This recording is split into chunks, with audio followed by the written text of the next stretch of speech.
எலிசாவை சீரிய இராணுவம் நெருங்க முடிந்ததா? தொட முடிந்ததா?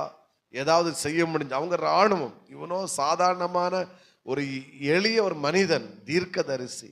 ஒரு ஆமென் சொல்லுங்க பார்க்கலாம். நெருங்க முடியல. ஏன் நெருங்க முடியல?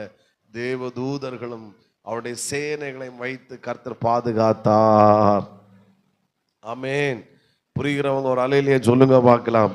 ஆமென். இனிமே நம்ம வாயில இப்படிப்பட்ட வார்த்தை வரக்கூடாது. ஸ்தோத்திரம். அவன் பிசாசு வந்து அப்படி பண்ணிட்டான். நான் சொல்றேன், எத்தனை வேலி, கர்த்தரே நமக்கு வேலி. அதுக்கடுத்து ரதங்கள், குதிரைகள், தேவ தூதர்களை கொண்டு கர்த்தர் நம்மளை என்ன செய்கிறாரு? உன் வழிகளில் எல்லாம். அப்படின்னா அர்த்தம் என்ன?